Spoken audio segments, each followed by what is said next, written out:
Bonjour, bonsoir à toutes et à tous, bienvenue dans Tout est bon dans le son, l'émission des classifications à la con où l'on parle de genres musicaux. Pour cette deuxième émission, nous allons parler du krautrock.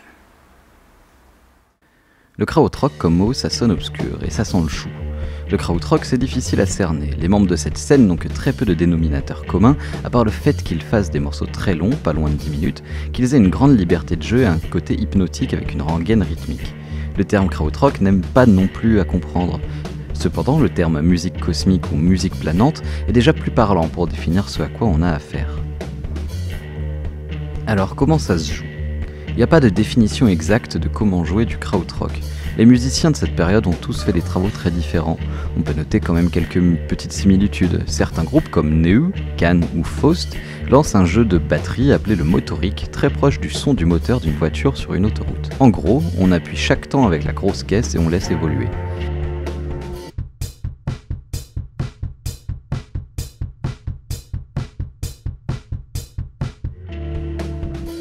Cette rythmique est ainsi plus lancinante et répétitive, voire hypnotique.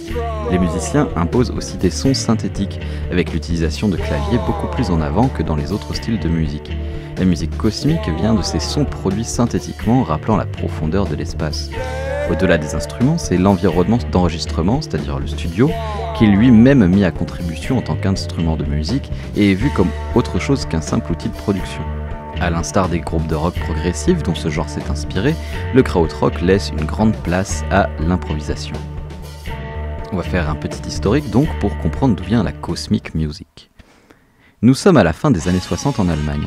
Le pays est encore traumatisé par la Seconde Guerre mondiale et se répare doucement de ses stigmates. Cependant, maintenant il y a un mur qui scinde le pays en deux. À cette époque, c'est le pop-rock anglo-saxon et le rock américain qui mènent sur les stations de radio.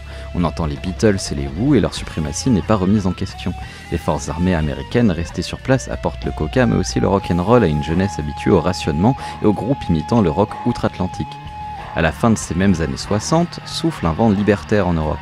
Le printemps de Prague, les grèves italiennes, mai 68 en France, les mouvements étudiants polonais, tout ça change la donne chez la jeunesse allemande.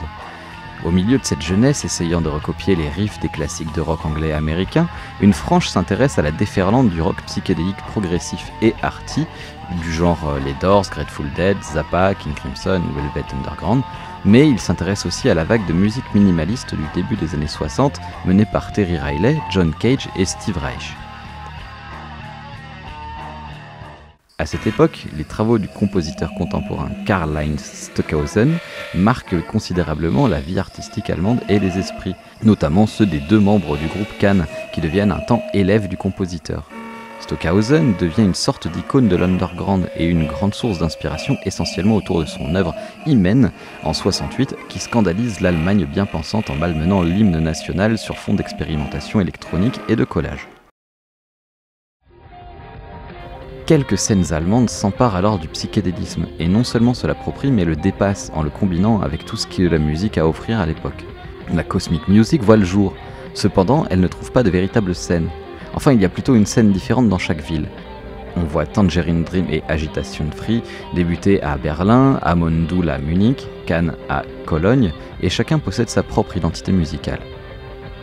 Fin 68, le journaliste rock hollandais Rolf Ulrich Keizer organise avec d'autres compagnons l'International Essener Songstag Festival et c'est la première fois que l'on voit des groupes comme Guru Guru, Amon-Düül et Tangerine Dream sur une même scène.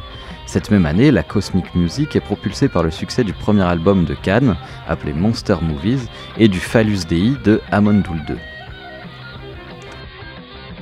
Rolf Ulrich Keizer, encore lui, décide avec le producteur Peter Missel de monter le label Or afin d'étendre encore plus le potentiel du rock expérimental germanique. En 71, le groupe Faust signe sans même avoir rien sorti avec le label Polydor. Quelques mois après la création de Faust, deux employés du label Or, excédés par la personnalité de Rolf Ulrich Keizer, fondent le label Brain Records et s'ensuit la création d'une multitude de maisons de disques autour de ce genre. On assiste alors à une véritable orgie créative et à une éclosion de groupes et d'albums, à raison de plus de 150 disques par an, ce qui est plutôt énorme. Dans le même temps, la presse internationale commence à s'intéresser au phénomène désormais consacré par l'expression krautrock.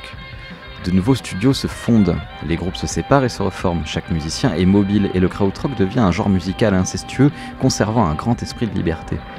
De plus, l'émergence de l'électronique fait qu'elle évolue rapidement, s'affinant. La production devient plus sophistiquée et complexe, des possibilités prodigieuses s'ouvrent alors à tous ces groupes.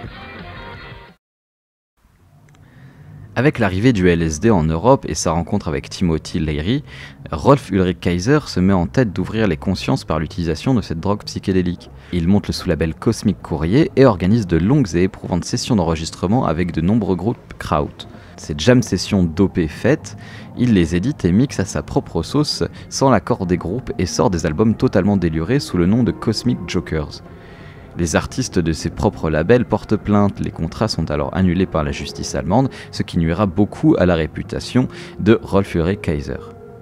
Malgré cette mésaventure, les groupes continuent de produire et ne s'arrêtent pas. La sortie en 1974 de Autobahn de Kraftwerk marquera le point culminant de cette période, donnant au groupe le statut de légende et influençant à grande échelle les nouvelles générations de musiciens. Cependant, même si le genre aura réussi à accrocher les oreilles des critiques durant cette période, il faudra attendre les années 80 voire 90 avant que ces groupes ne soient bel et bien connus en Europe et outre-Atlantique.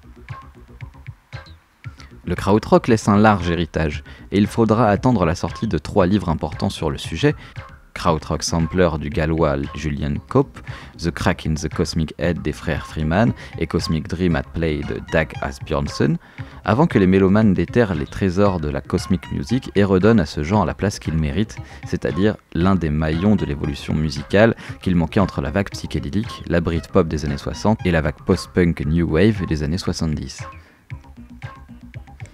Le krautrock influence énormément la nouvelle génération de groupes qui, eux, se lancent dans plusieurs mouvements qui auront de l'importance dans l'histoire de la musique, notamment l'ambiante, le post-punk, la new wave, le stoner et le post-rock. On peut penser à des groupes comme Slint, Tortoise, Stereolab, Radiohead, Brian Eno, Queens of Stone Age, Boredoms, Autechre, Public Image Ltd, Joy Division. Faisons une petite aparté sur 2 mouvements apparus durant la même période que le krautrock, le Zeul et le rock in opposition. Tout comme le krautrock, ces 2 mouvements proviennent de l'influence du rock progressif. Commençons par le Zeul. Le Zeul démarre en France à la fin des années 60 avec un groupe qui deviendra mythique tant pour son influence que par sa personnalité, c'est bien sûr Magma. Fondé par le batteur-chanteur Christian Vander, le groupe mélange rock, jazz, musique avant-gardiste, chant choral et nouvelle langue nommée le cobayen, développant un genre unique.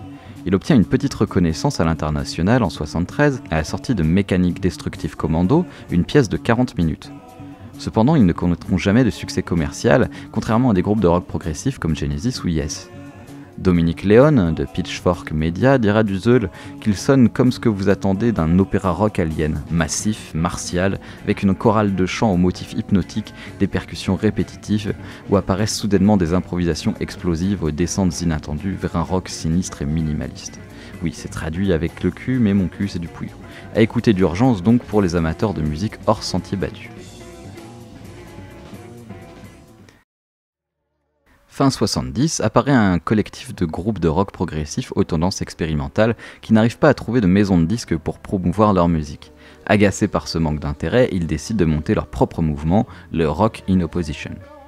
C'est sous l'impulsion du groupe Henry Cow, après avoir tourné dans toute l'Europe excepté l'Angleterre, leur pays d'origine, et après avoir rencontré des groupes subissant le même problème, que tout cela se monte. Le collectif comprend alors les groupes Henry Cow, Storm C6, Sam la Mamas Mana, Univers Zero et Etron Fou le Loup Blanc. Oui. Ils décident alors de monter leur propre festival au Nouveau Théâtre de Londres, début 78, dont on peut lire sur le flyer « 5 groupes que les grandes maisons de disques ne veulent pas que vous écoutiez ». Le but premier de ce mouvement est de promouvoir les groupes y appartenant, mais il est difficile d'y adhérer. Il y a 3 points à respecter. Adhérer à l'excellence musicale, évaluée par les membres déjà présents dans le collectif, être actif musicalement en dehors du système traditionnel, et s'engager auprès du rock. Quelques festivals secrets de nouveau, mais se disloquent à la toute fin des années 70. Le terme rock in opposition sera alors récupéré par les auditeurs et utilisé comme un genre musical pour qualifier des groupes de rock progressifs expérimentaux hors système. En 2015, il est difficile de dire qu'un groupe fait du krautrock. Le krautrock est un de ces genres figés dans le temps. C'est un nom que l'on peut donner à une période. Les artistes de maintenant sont influencés par le krautrock, mais vu comment ce terme est musicalement large et varié, il est compliqué de se revendiquer entièrement krautrock. Mais cette aube du 3e millénaire nous offre tout de même une flopée de groupes inspirés directement de ce sous-genre musical et nous montre à quel point ce genre est toujours actif dans la mémoire collective. Rien qu'en France, on peut citer Electric Electric, Zombie Zombie, San Carol, Marvin, Showstrap. Et hors de nos frontières, on a bien sûr Mars Volta, Tristesse Contemporaine, Trans AM, Beak, Disappears, Nissen and Monday, Acid Mother Temple, Bajram Billy, etc. etc.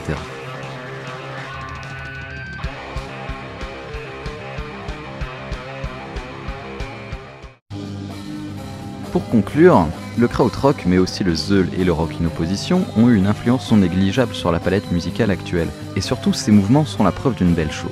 Des genres aux codes très spécifiques peuvent naître et s'imposer tout en s'affranchissant des influences de l'époque. Certes, ce mouvement reste très peu diffusé et difficile pour les radios à grande écoute de balancer des morceaux répétitifs de 15 minutes, mais personne ne peut négliger l'impact qu'il a eu ni nier que ce genre est bien unique. Notre musique actuelle doit beaucoup à ce petit groupe d'Allemands bidouilleurs, tant dans la conception des instruments, tant dans les effets, mais aussi dans la structure sonore et le rythme. Sans eux existe la seconde vague de la musique industrielle, la musique techno et l'électro, le post-rock, la new wave et la moitié du stoner. Pour moi, et c'est bien un avis personnel, la cosmic music nous crie quelque chose. Ce quelque chose, c'est créer bon sang de bois. Il y a tant à faire qui n'est pas fait, tant de matière sur laquelle rebondir. Il faut mélanger les influences les plus diverses et voir ce que ça donne. Même un tas de poubelles peut inspirer les plus grands compositeurs, alors pourquoi pas vous ?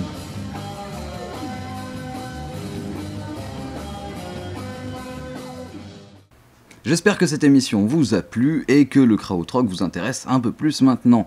La prochaine fois, on va parler de la musique country, mais la musique country alternative. Salut!